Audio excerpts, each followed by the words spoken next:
Hey guys, and welcome to Collider Movie Talk for movie fans. I'm your host, Natasha Martinez, and this is the daily show where we give you all the latest news in the world of movies, plus some insight into what it all means. Joining us on this Monday is John Campea. Well, greetings and salutations, everybody. Welcome to the best damn movie-related show on the planet Earth, coming to you from right here at the Collider Video Studios here in Burbank, California, and we are so glad you decided to make us part of your day. Also joining us, Mark Ellis. Tale as old as time. Words as old as rhyme. Better cry. You better cry. I'm with you there, Ellis. Also joining us, Jeremy Jahns. It was a valiant effort, Ellis, and we're looking into the Russian hack that took that $200 million away from you. How y'all doing? Happy spring. Happy spring! Yay! Joining us, Kristian Harloff. It's, to quote the great Mel Brooks, it's good to be king. How about it, Ellis? Suck it, pal. I'll tell you. No, I'm not, Natasha, I'm not rooting against it. I wish it would have been $300 million. The fact now that Ellis needs to wear a full Predator costume for 2 hours on the show is amazing. Look, I tried to goose ticket sales last minute last week. I said that I would donate $1 to American Cancer Society for everybody that tweeted me a picture of their tickets this weekend. So I'm happy to say, as of this morning, I'm donating $711 to American Cancer Society. And my buddy Don Carlos Taco Shop in San Diego, he's going to match it, so it's going to be over $1,400. Now, understanding that you do not have $711. Right. Yeah, I called my What is your mom. plan? Account is drained. We're going to get an extension on my allowance, so we're going to see how that happens. All right, let's get started. Okay, according to Variety reporter Justin Kroll, Warner Brothers is considering pushing a new DC film into production this year in order to have 2 films in theaters by 2018.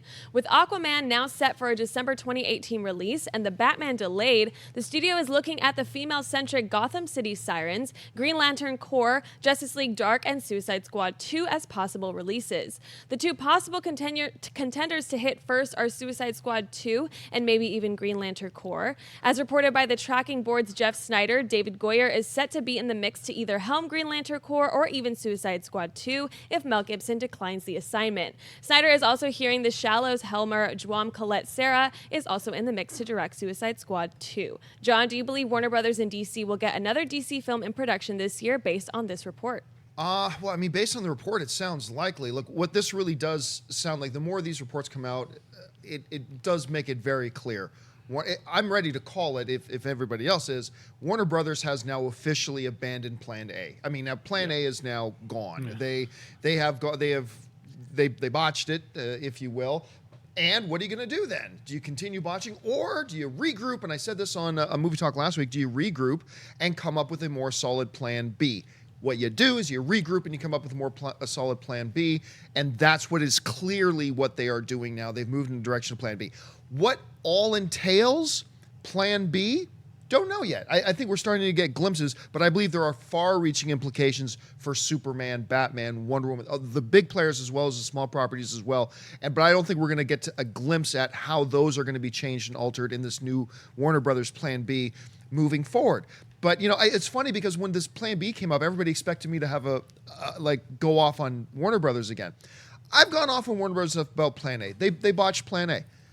So they're doing the smart thing because Warner Brothers is a smart studio. They're regrouped, and now they're going in a different direction.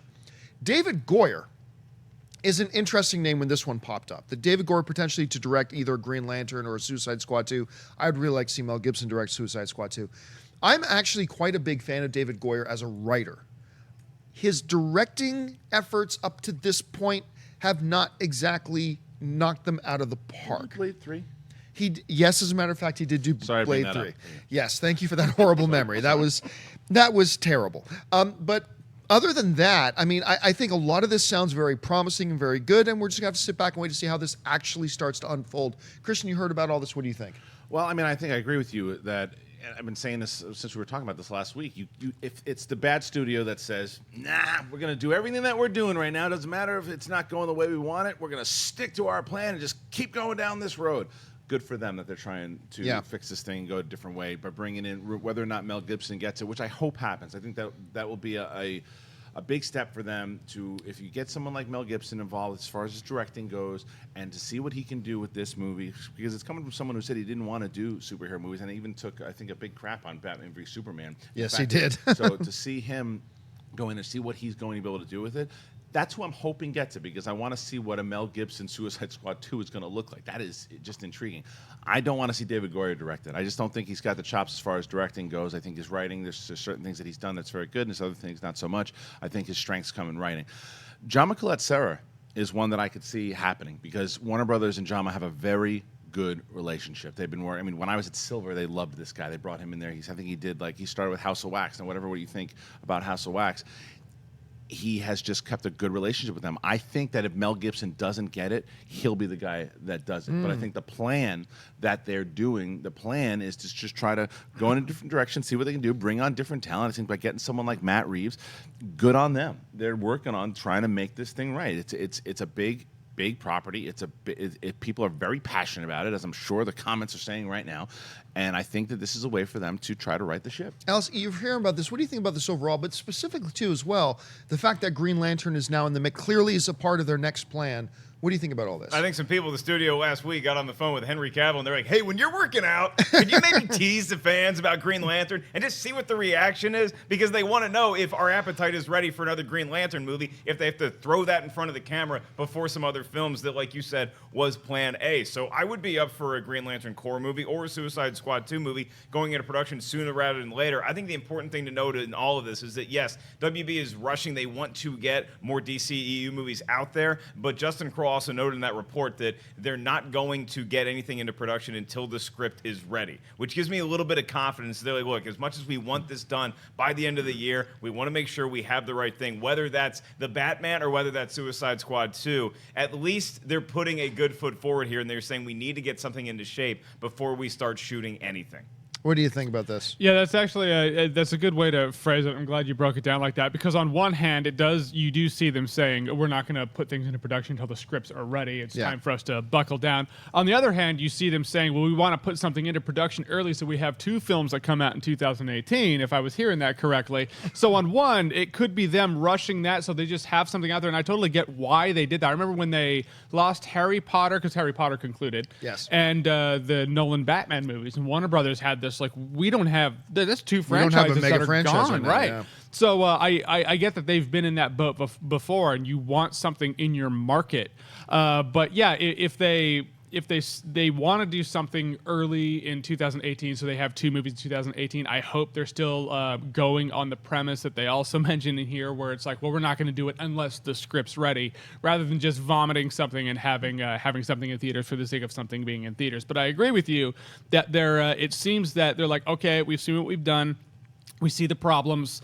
We're going to focus up, and there may be like months that go by. We don't have something in theaters, but the scripts are getting ready, and the payoff will hopefully be worth it. You know, a lot of people online are, and understandably so, I get it, are calling for, at this point, for Warner Brothers to simply reboot this DCEU at this point. And I have to disagree. I think, now, I may be in the minority of this, and I recognize that, and that's fine if that's the case. I think that while the reaction to Batman vs. Superman was not what they hoped for, I think there was enough good in Batman vs. Superman. While Suicide Squad was not the reaction they were hoping for, I think there was enough good in Suicide Squad. You all know what my thoughts are on Man of Steel. I think there is enough good in the DCEU as it currently exists to course correct as opposed to reboot. Yeah. I think they're in the position where course correct now. This song may change its lyrics real quick if Wonder Woman comes out and by whatever definition fails. Well, not necessarily, though, because the thing that with Wonder Woman, the difference is when it takes place. A lot of it takes place in the 40s. Well, it's isolated. It is from the modern DCEU. It's in the 40s and 50s. So it's in the 40s. So if it doesn't work, at all, it's still not the time that we need to get invested in yet. No, not yet. But what's also in the can and ready to come out is then the first Justice League movie. So if Wonder Woman and Justice League, say, meet the same critical fan reaction, neither one successfully hits $1 billion at the box office, maybe at that point DC considers a reboot. But I think right now Warner Brothers is doing the right thing. They have enough good elements to course correct.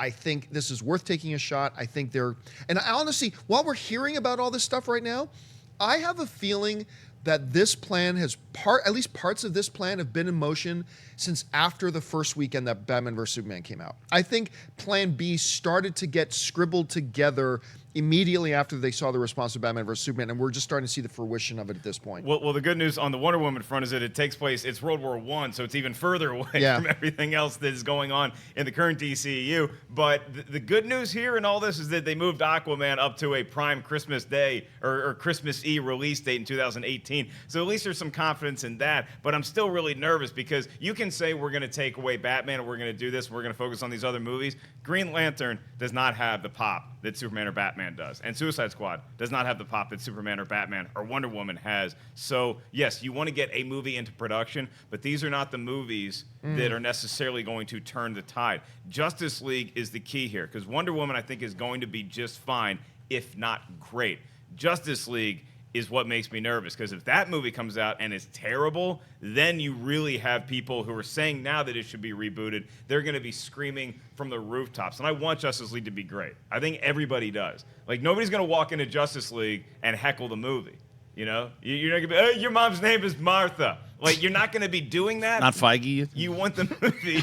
I even heard those guys talking about it at a premiere, and they're like, we want that movie to be good. Of course. I think it raises, that the rising tides raise all ships. I just don't, Green Lantern, let's not just get this confused here. Green Lantern and Suicide Squad 2 are not as big of marquee names as the Batman would have been. I agree. I would argue that in 2008, I would probably be on camera saying, look, Iron Man is not the big name you want to start your studio out. So if it's a good movie, that's Iron how Man it'll also go. doesn't have the stink on him that Green Lantern does right now. I agree. Because Aquaman at least is a cool property that people there's so much goodwill towards Iron Man or towards Aquaman right now, because we were kind of making fun of him. Then we see this badass Jason Momoa playing him. We're like, oh, I'm interested in that movie now. And it's the one DC property that hasn't had any negative press. Yeah. Like, no negative bad story. But I will say, well, what do you think about this? With the Green Lantern, we've all been concerned about the stink attached to the name Green Lantern because of that last movie. But has the fact that Ryan Reynolds himself has reemerged as a hero in the pop culture with Deadpool, right, do you think that the prominence that Ryan Reynolds is enjoying may have gone a little ways to rub the stink off the Green Lantern title a little bit? Because one of the reasons why we love Deadpool so much is because he made fun of Green Lantern. Well, this is true, too. So Yep. I still think this is a little bit like a Pigpen from Peanut situation where there's a brown cloud. There's even a brown cloud at the end of the Green Lantern. So you can save Green Lantern very easily when you announce it, like anything else, is that you have who's attached, who's directing, who's writing. That's how you get the excitement going right away. It's just how, because look at the idea, because I did not like Suicide Squad. I just didn't.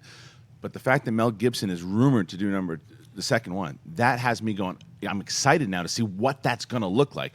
Same thing can happen with Green Lantern. You put the right person on it, you put the right writers, you can get the right star in there, and people will get excited. I don't disagree with you at all. I think right now it's just like, oh man, that was a tough one to watch, and you still have nightmares of what they try to do with Peter Sarsgaard, for my God. But like overall, you can get people excited. I think for at this this movie. point, people do not get excited about this until they actually see a trailer that looks good, because you can attach whoever you want to it. Tarantino doing Green Lantern. You don't think for that would 2 weeks, and then he decides to have a creative difference and then leaves the project like so many other directors. Sure. have. I'm just saying that if all the way through, I think it's possible. I think for Green Lantern, what they have to do is what I'm against, which is kind of what they're doing is introduce him in a Justice League movie. Then if he crushes it, steals a show or something, then you have a standalone movie. And if you see him in action, that could get people excited. Well, I mean, look, it took, I can't remember how many few minutes of screen time and how many actually few lines of dialogue that Tom Holland had in Captain America Civil War to get everybody back on board with a rebooted Spider-Man. And it sounds like they have gone back for reshoots to include Green Lantern a little bit. We're speculating, but into Justice League. If he has the type of impact in Justice League that Tom Holland had in Captain America Civil War, everybody could be getting really excited about Green Lantern. So let's see how this one plays out. All right, let's move on. What's next? Last week, it was reported that Warner Brothers was putting a new Matrix reboot into development. Now, according to sources with Birth Movie's Death, one idea Warner Brothers is in support of is actually a prequel film starring Michael B. Jordan as a young Morpheus. The report also mentions that the studio has established a writer's room, and the Morpheus idea is just one of several being considered. This would make sense, seeing as screenwriter Zach Penn, who was hired to pen the treatment, offered up an update on Twitter saying the movie is not exactly a reboot. All I can say at this point is no one could or should reboot The Matrix. People who know Animatrix and the comics understand. Can't comment yet except to say that the words reboot and remake were from an article. Let's stop responding to inaccurate news. Do I want to see more stories set in the universe of The Matrix? Yes, because it's a brilliant idea that generates great stories. Jeremy, what are your thoughts on a possible Morpheus prequel movie instead of a reboot for The Matrix? Well, my knee-jerk reaction for this one was like, I still don't want to see Morpheus figuring out who the one is. And then I got this really interesting thought of some sort of Matrix mystery where this guy kind of gleans like, wait, there's a one out there and I need to find this guy. Maybe he ran into a few hopefuls that weren't him. Maybe there's one who's like, oh, he's going to be the one, and he turns out to be some sort of like douchebag or something, and then he finds Neo, and that's where the movie ends. That could be an interesting thing. A Morpheus prequel with Michael B. Jordan would be awesome because he's a great actor. Of Morpheus trying to figure out what happened. Maybe they just wake him up and he has the same, like, what is this? What is this world? So, I mean, he has to take the red pill as himself. But I like it the more I hear about it. Better than a Matrix reboot would be. I'll be honest with you. I'm far more on board with the idea of a Matrix reboot than I am a prequel of Morpheus. Morpheus is a great character, but I don't want a prequel. And while, I mean, it's really cool in the report saying they're putting together a writer's room. Yeah, well, so do the Transformers. And we're getting King Arthur fighting Hitler. And there's kids running around. And then with little kids running around. We haven't even seen King Arthur fighting Hitler yet. That's what I want to see. And that's the part where they're saving that for the last trailer. That's what they're doing. What is it? King Arthur. That's King actually probably Arthur. Let's combine them two. That's my that would be better. As reported by Justin Kroll. So I am not at all in support of this whatsoever. I do not like the idea at all. Remember, there's nothing saying definitively that's what it's going to be. I think there are things you can do with The Matrix moving forward that would make it cool and get a lot of people interested. I'm still not completely against the idea of rebooting it.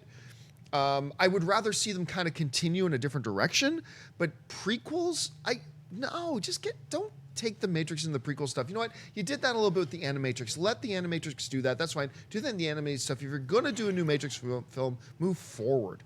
I'm with you 100%. I do not want to see a prequel. I don't think, because I also know how 2 and 3 end, and it's a bummer, and the movies suck, and it's like, and that's ultimately where this character, if you set me up, I'm going to be even more bummed out because then I know what happens later on. It's like him just finding Neo. The Animatrix is cool, and the one part where they're talking about how the actual universe works inside the Animatrix is really cool. And if you haven't watched that, you should, because there's some really cool stories. That's why I was so bummed out, even more so with the second and third one.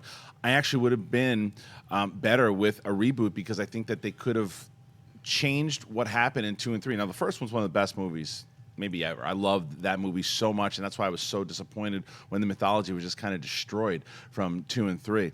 I think that you could probably benefit yourself a lot more if you waited like 10 years, reboot it down the line, try to come up with an entire universe, what you're talking about here, because then you could do a prequel knowing that now we don't know where this thing goes towards the end, because we know how it ends, we know what happens to Neo, and we know what happens to Trinity, know what happens to everybody, and it just would be a bummer. I love Michael B. Jordan. I think he's great, but a Morpheus prequel I just don't care about. You guys need to compartmentalize, man. Ask me how The Matrix ends. Ask me how it ends. How does Matrix end? Matrix ends, Neo hangs up the phone, flies up to the camera, save the human race. That's where it ends. Right. It's that easy. Right. So you just block 2 and 3 out of your minds. I mean, as someone that never actually finished the Matrix trilogy, I can't really comment on it because somebody pointed that out to me last week. It's like, yeah, I hate Reloaded because I've seen 10 minutes of it and it felt like trigonometry. I don't actually know how it ends. I don't know if you can recover from that. I like that Penn also tweeted that if he was going to recast Keanu Reeves in the role of Neo, he would still cast Keanu Reeves. Like, I just feel like there's different ways to go than a prequel, because a prequel sounds like you wanted to take it in a new direction,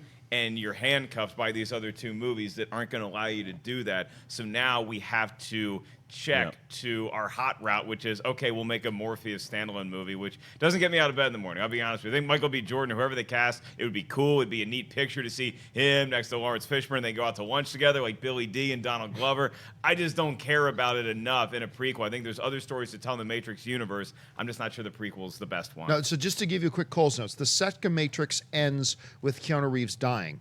The third Matrix starts with a new human leader by the name of John Connor stepping up, and it ends with him sending his best friend Kyle Reese into the past to try to stop the whole thing from starting in the first place. Okay, you made a great effort, but you keep your Cole's notes in Canada. We have The Cliff Notes here. Cliff Notes. You didn't even know what they were called here. Oh, man. Look, that's how lazy I was. Do I like reading? No, I'm not going to read the book. I'm not going to read the Cliff Notes. I'm going to have my friend give me the Cliff Notes of the Cliff Notes. And actually, yes, in Canada, they are called Cole's Notes. I apologize. All right, what's next?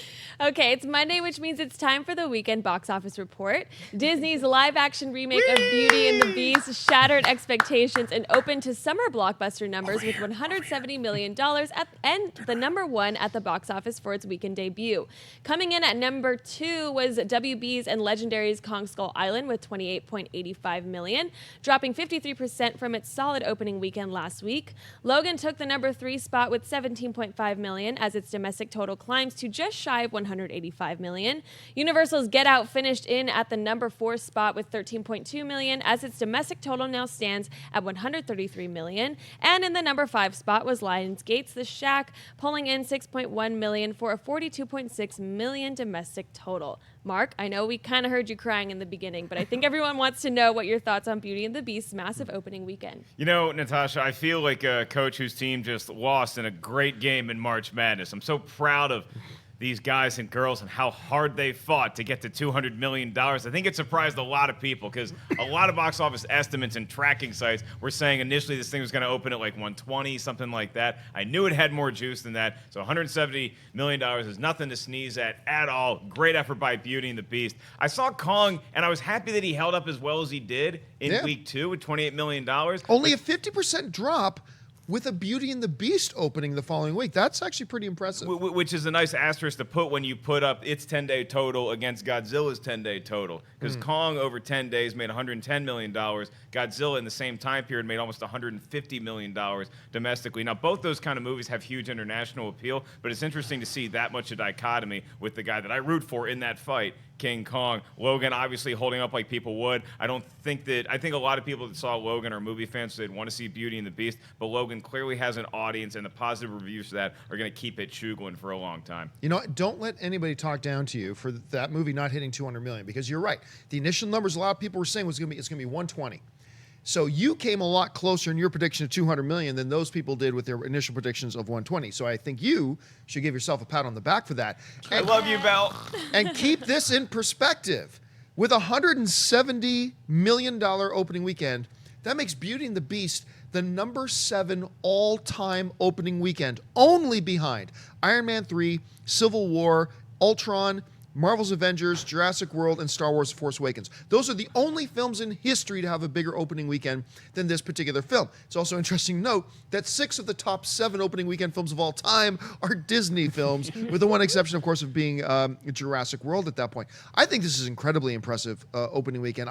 Even initially, I was one of those guys that I thought would be 120, 130 million opening weekend. 170 is bonkers. We went to go see the Belko Experiment this weekend, and the theaters were packed with women and men dressed in that bell yellow gown and everything. It was a sight. People were revved for this movie. It'll be interesting to see how it plays out. Logan, the little R-rated movie that could. It's already made over $520 million worldwide. The Shack, a really actually impressive opening weekend for it. I think a lot of people initially pegged it at $2 to $3 million. It doubles the expectations there. So overall, a pretty decent weekend, Jeremy. Were people dressed like Beauty and the Beast in Belko Experiment? No, like the rest of the theater. So we go in. I was like, the movie theaters are multiplexes now, you see. All right, so it's not just one screen. I was a little confused. I'm not going to lie. I'm like, those people love their Beauty and the Beast while they're watching Office folks get murdered. But yeah, you look at this top 3, man. That's like, top 3. You got Beauty and the Beast, Kong, Logan. People love their beasts. The top, like, bronze, silver, gold. All of them beasts. 170 is no joke. If this was The Price is Right, Mark, you would have won. You'd be up there right now. You'd be spinning that big wheel in a half an hour. I think you can't go over in Price is Right. That's why Kristian was right to bet $1. He Price is Right. No, I'm glad that Get Out's still making a lot of money, and I still don't know what the hell The Shack is. So good job, Shack. That's the little rated PG movie that could. It's the former basketball player. Yeah, it's about a basketball player? Yeah, big old guy who got drafted into the Orlando Magic. Logan, go see it this weekend. and Beauty and the Beast. They're both fantastic. Look, when we initially made the bet. I mean, I thought you were nuts for going 200. It was. I'm not gonna lie. Like I was checking the numbers yesterday, sweating a little bit because I'm like, The fact I can make you sweat on a Sunday it's makes true. me happy. Listen, it was true because it wasn't as crazy of a bet when you first made it because the runtime also about 1:30. That definitely helped it. The love that people have for this film, like you said, people dressing up. 170 it was a great call, and it was a great number. They should be very happy with that number. Obviously, I mean, you could get upset. Oh, I didn't hit 200. Who cares? It's going to do very well. I don't think the drop off is going to be that big because I think that you can take kids to see this. I was concerned at first whether or not it was going to be a little too dark for my daughter to see it. She's like 5.5, and she loved it. So it's for kids. It's for everybody. It's for families. So it made sense that it did it as well as it did. Kong Skull Island. You know, like you guys said, the drop wasn't that big, and I didn't love the movie, but I'm glad to see that it's doing well enough we can see Kong again in the theater. I think that to me is a win. Logan, you guys said it. I just think that this is a nice time. We're getting into that season. We've talked about this last year, March and April. It's almost becoming like a new summer season because there's not enough real estate anymore in the summer to put movies like this. Because I think 5-10 years ago, these movies come out in the summertime. There's just the fact you can put them in March and get 170 million. That's the thing we're not talking about. Most of those movies on the top 10 list that you just ranked were summer movies, or even Star Wars was that anomaly. But this is a March film. That is crazy that's happening. So as we see March, and then Fast and Furious will own April, and then we get into more of the heavy hitters from May to August. And we got some breaking some breaking news here. The Hollywood Reporter has now just put out the actual numbers. The 170 million was the estimate. Come on!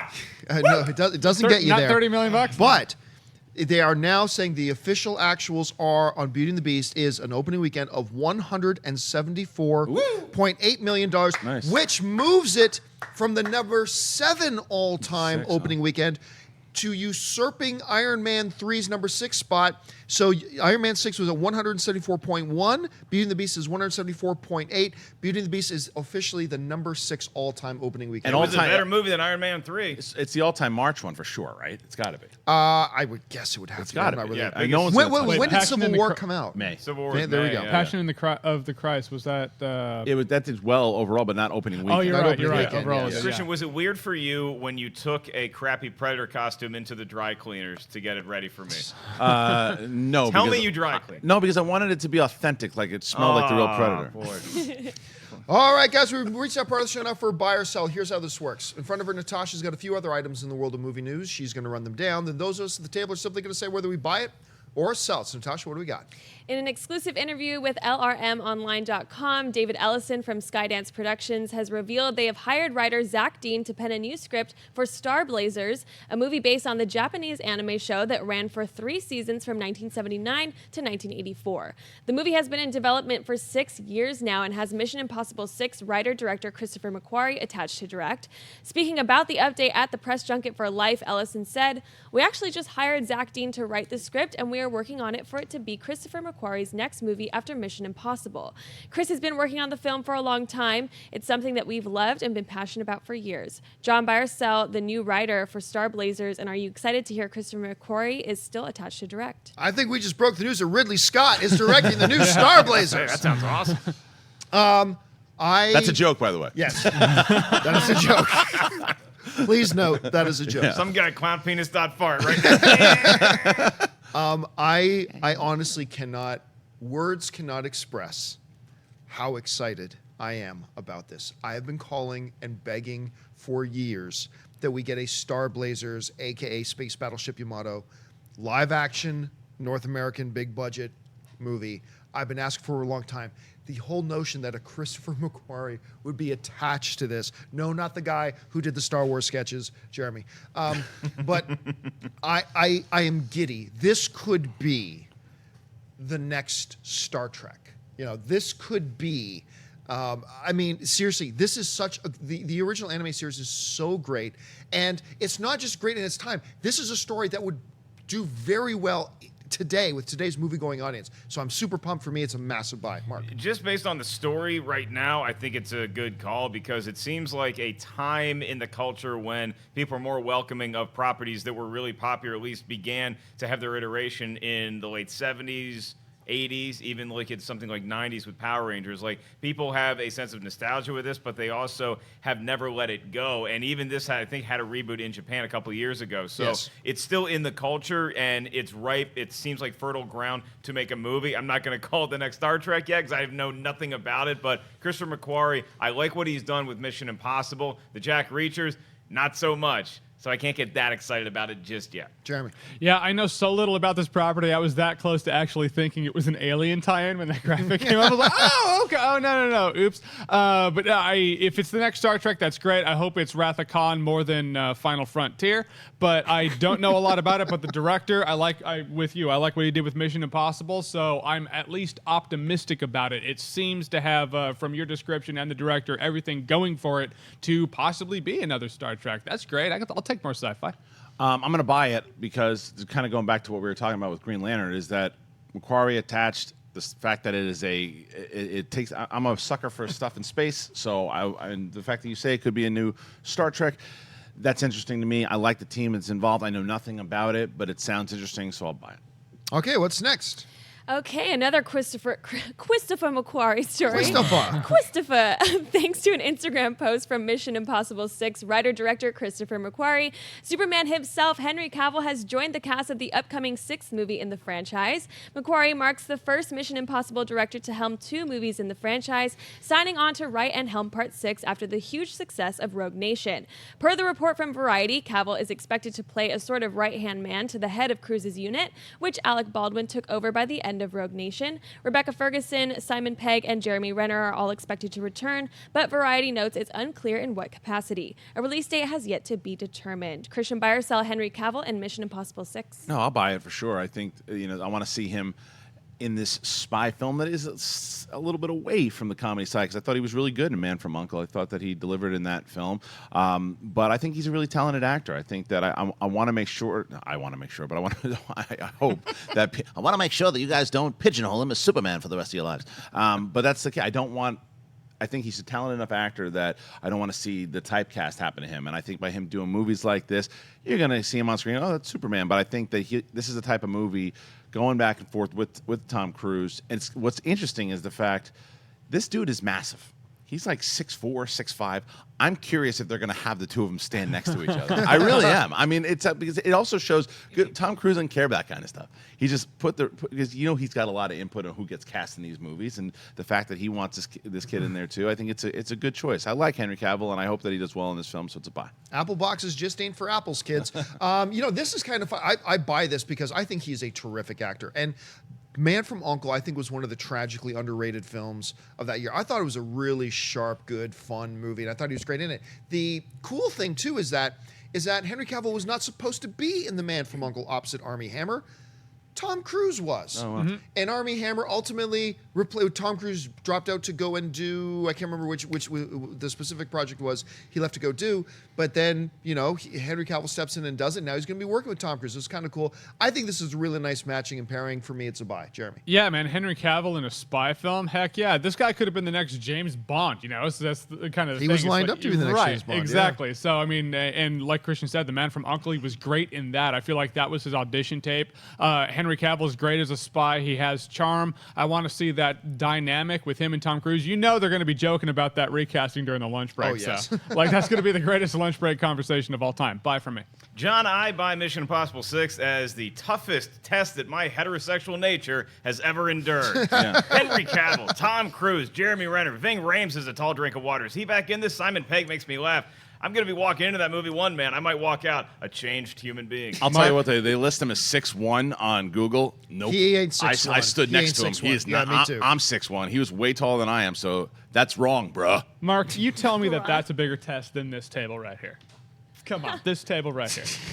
I'm going to be honest, Jeremy. It's a bigger test. Okay.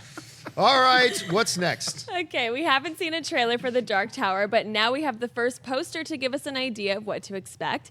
Taking to his Twitter account, Stephen King unveiled the poster accompanied by the message, "Pilgrim, there are other worlds than these. Come with us on the adventure."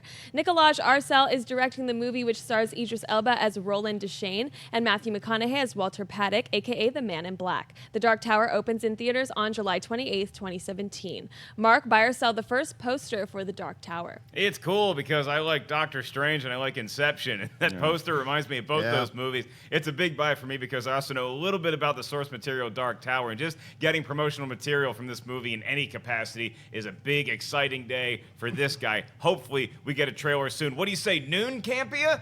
My guess.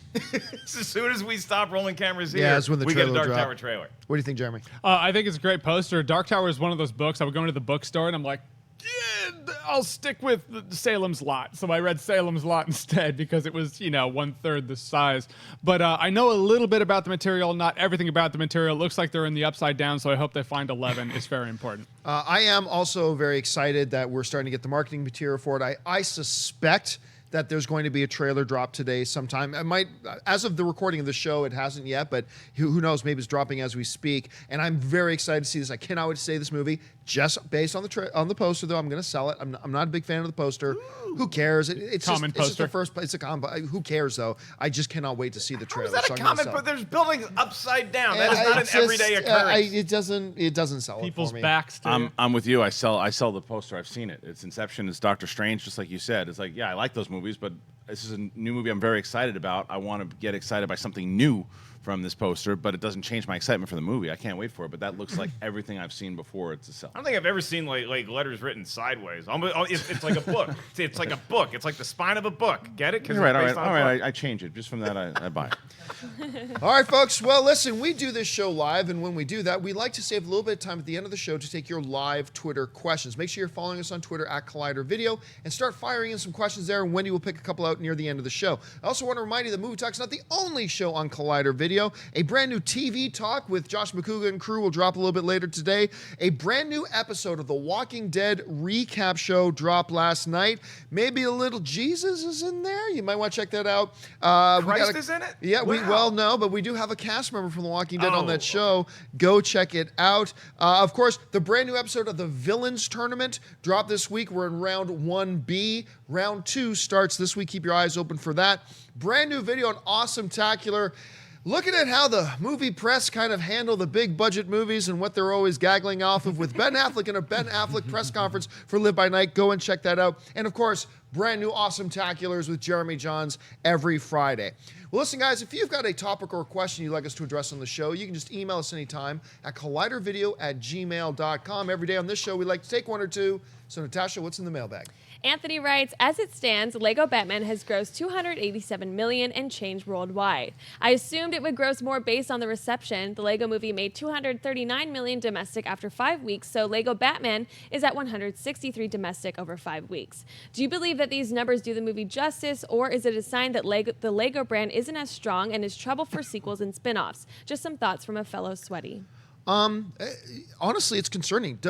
Does it do it justice? Do those numbers do the Batman Lego movie justice? Absolutely not. The movie was a home run. It was wonderful.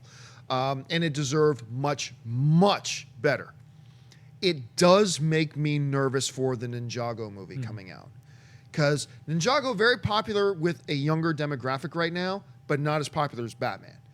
And if the Batman movie, with that title of a character, as good as that movie is, I'll be honest with you, I am a little bit concerned for the Lego franchise at this point. If they put a movie with the name Batman in it and they make it that damn good and it only produces these kinds of results, it's a head scratcher to me. It deserved much better. So yeah, I think the brand might be in a little bit of trouble. We'll see how Ninjago performs. What do you think? Yeah, I mean, that's a great point. I think that when you have the fact that the Lego movie did what it did was impressive because nobody knew it was going to be that great of a film. I think Lord and Miller really showed what they're capable of, and the fact that you got some familiar things with Batman in there, and even Star Wars at that point, it helped it a lot. And then Batman carries his own weight, obviously, but Ninjago, that's a risk. I mean, because it didn't crush the way that if you look at the Marvel model, like Jeremy brought up before with Iron Man, it's like once you hit with Iron Man, you hit with these other movies,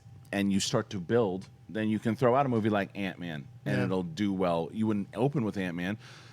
Ninjago being the third one to hit out of us, it's a little risky. And it's very interesting hearing these stats. So, yeah, it might be in a little bit of trouble, but I'm also very curious to see what these things do on digital download and Blu-ray also. Jeremy.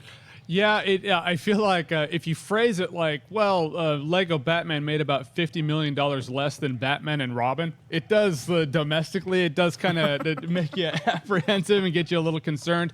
I agree with you guys. It deserved much more. I arguably liked the movie, as now I've marinated on it, more than the Lego movie. I like Lego Batman. And yeah, Batman is like DC's thing. You look at Justice League Dark, they're like, we need Batman in it because he's our flagship character. So there's a reason they did Lego Batman as the first spin-off of the Lego movie, and if it didn't land how they wanted it to land, it might compromise what we might get in the future, which is what I was hoping for. So who knows? I guess we'll see with the Blu-ray sales. I think I'm with Jeremy here is that I might like the Lego Batman movie better than the Lego movie, and I love the Lego movie, and I never thought I'd say that there could be a Batman fatigue happening. But I think that people might have just been sick of all the news every day, something about Batman and Ben Affleck and the live action character Batman. I think people might have just gotten a little sick. Plus, that was not a normal February. I mean, that was a lot of box office competition. Week after week after week, something that I've never seen before. I don't think anybody else has in February and March to have that kind of competition going up against Lego Batman. Also heard it, but I never was that high on the Ninjago Lego movie as far as how well it's going to do domestically, and a lot of that is because I saw that little preview that they did of Ninjago Lego before another movie. I can't remember what the film was, and it didn't hit at all. It didn't hit anybody in the theater. It was not funny. As a purveyor of comedic goods, I know it's the most subjective thing on earth, but I didn't laugh once watching that Ninjago thing, and this was Lego, and I was ready to bust a gut. Did not hit the way I thought it would. All right, guys. Well, I said we'd save some time for your live Twitter questions, and we're going to do that right now. Wendy, what have you picked out? The first one comes from Juan, who writes, do you think we should see the Suicide Squad members in the other films actually being villains so that we see how bad they are? I think too late. I mean, if they wanted to employ that strategy, they should have done that before Suicide Squad, because at this point now they've tried to at least make them sympathetic characters, and they would have to undo what they did in Suicide Squad to do it, so I don't think it's something they should do. I agree. Yeah, I'm with you too. I mean, we had our chance with Suicide Squad, and even if they wanted to do something like that, the public fatigue of having all the baddies team up like that, it might wear on people. Yeah, it's Deadshot, no. Harley, no. Okay, like Croc, you might be able to do, but no one really... he was the most likable out of all Killer of them. Croc? Yeah, I mean, that's the thing. Yeah, but I suppose maybe that's just me. I'm like, he's Killer Croc. He's always a bad I mean, guy. they're looking at Gotham City Sirens, too, to be the next movie they roll into production. So, Suicide Squad is not gone from everybody's mind at all. Right. But I agree with you guys. All right, what's next? The next one comes from Marissa, who writes, first time watching live, I saw Sing Street because I heard y'all rave about it. So what smaller films would you recommend me seeing? Oh, man. Oh, gosh. Get Out. Yeah. You haven't seen it Like yet? right That's now? in theaters right now. Well, Get Out. Right. Well, I was going to go Hell or High Water. It's not out in the theaters right now, but if you haven't caught that, definitely check that out for sure. Belko Experiment's catching some shade from people. I finally saw it. I was a little bit late in seeing it. I thought it was really fun. I thought it was great too. Yeah, I love enjoyed watching Belko. that. I heard Yeah. Raw's really good. If you like horror movies, I'm going to check that out this week. So there's always good smaller films that are hopefully playing in a theater near you to check out. But Get Out would be the one that is still in theaters. Catch it while it is in theaters. And it is worth it. And if you haven't checked out a lot of the smaller films that were nominated for awards this year, then obviously go through those lists and cross out a bunch of those. Like Manchester by the Sea is one. If you didn't check that out, you should. Just bring a lot of tissues. All right, what's next? King Garcia writes, where do you guys see trailers? I follow companies like Universal, but sometimes the trailer is out and it's not on their channel. YouTube. Movie you clips. too. I mean, like the moment a trailer drops, my Twitter feed fills up. It's like, new trailer for this drops. Like, okay, but also the studios send out email notifications of it dropping, and it'll be trending on YouTube. So yeah, basically just keep your eye on YouTube. I have the notifications for movie clips trailers, so whenever they drop the trailer, and they usually do it pretty quick, it comes to my phone and watch it. Yeah, I'm with you. I'm lucky enough to be able to go on Twitter. I'm like, okay, the trailer didn't drop yet. Go on Twitter again. Nope, didn't drop yet. I know that because that's going to fill up fast. But YouTube, just do a YouTube search. Well, I was alive in the year 2017. We would pay $12 at the theater, and they'd show us all the trailers we wanted, sometimes 5 or 6 of them at one viewing. Grandma? Only 12? Only $12 a ticket. All right, what's next? Malcolm Lay writes, do you think that the over-promotion of characters in trailers can hurt movies, i.e. the Joker and Suicide Squad? Well, honesty. I didn't. Look, let's put it this way. I don't think it like overplaying and over-representing how much of the film the Joker would actually be in. Did that hurt the box office? No. Did it make?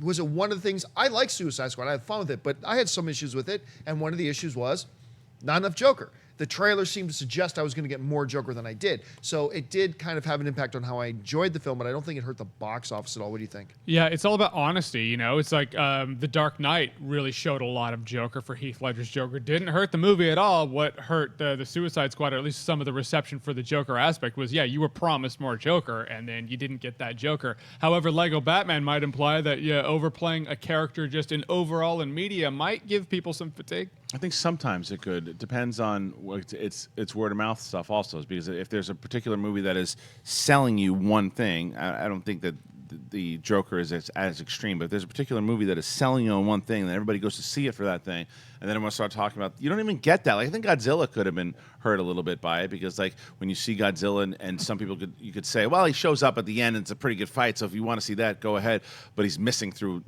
the entire film.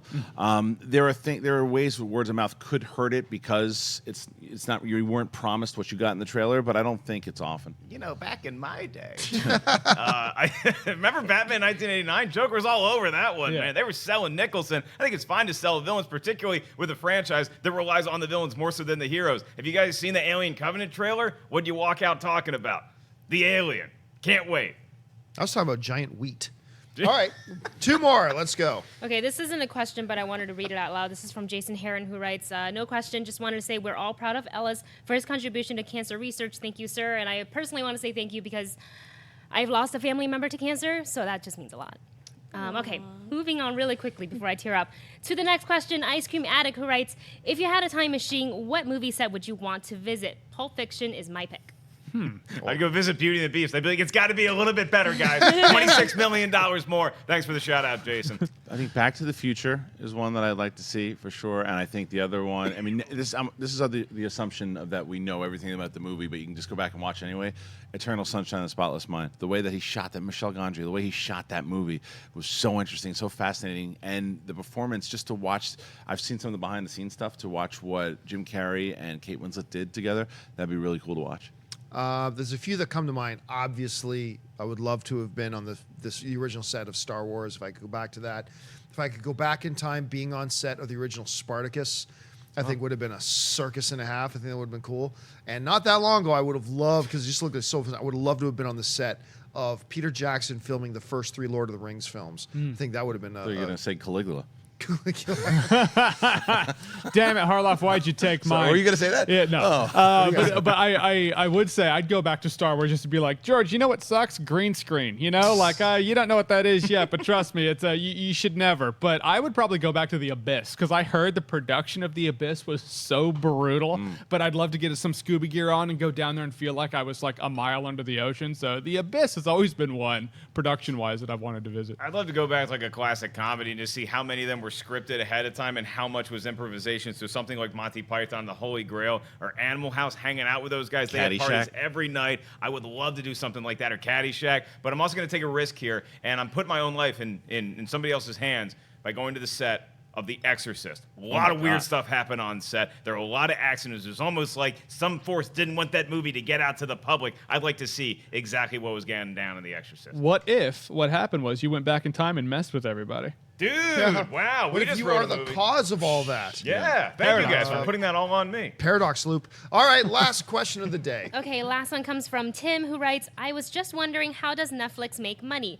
Subscriptions alone shouldn't be enough to pay $90 million for a movie. Thanks. Well, it really depends on how many subscribers they have. If you're pulling in like $10 a month or $11 a month, depending on what level you have, and you have, I don't know, 20 million subscribers. I mean, that's that many dollars per month over 12 months of the year.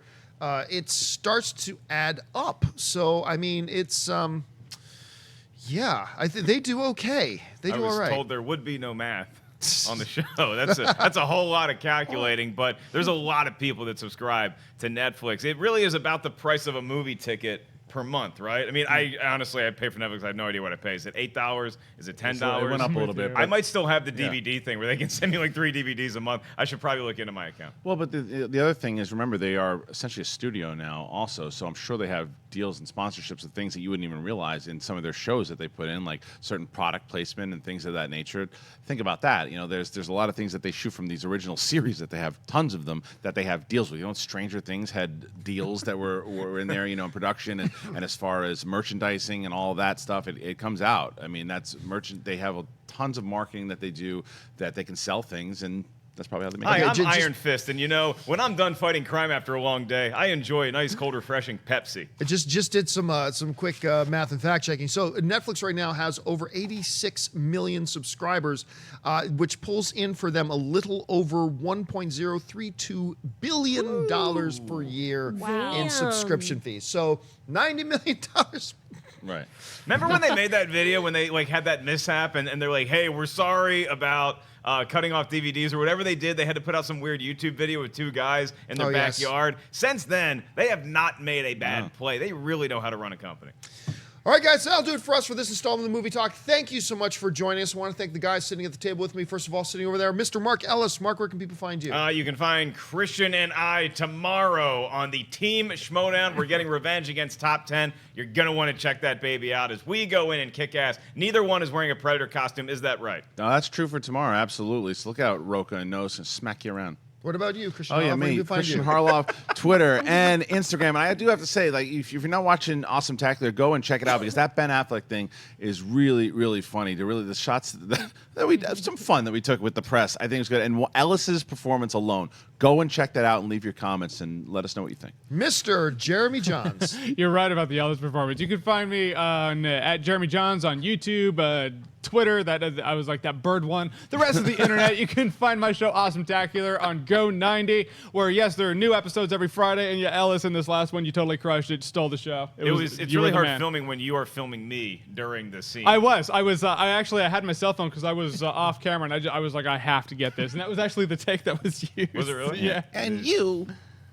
By the way, just sorry, I have to correct myself. I made a mistake. You need these 200. They do not. Sorry, Netflix does not make a little over $1 billion per year in subscriber fees. They make almost $1 billion per month. Whoa. They make around $10.3 billion per year in subscription fees. Again, $90 million. Pshaw. Right. Over there at that day, of course, we got Natasha Martinez. Natasha, where can people find you? I'm just in shock, but I love Netflix, so it doesn't matter. You guys can find me on Twitter and Instagram at NatashaLexis_. And of course, Wendy Lee. You can find me on YouTube at The Movie Couple Channel and on Twitter, Instagram, Snapchat at Wendy Lee Zaney. And you guys can simply follow me on Facebook and on Twitter, just at John Campea. That'll do it for us, guys. Thanks so much for joining us, and until next time, bye-bye. Hey guys, if you like this video, click the thumbs up button. Also, make sure you subscribe to our YouTube channel. It'll help you stay up to date with everything we've got going on here at Collider.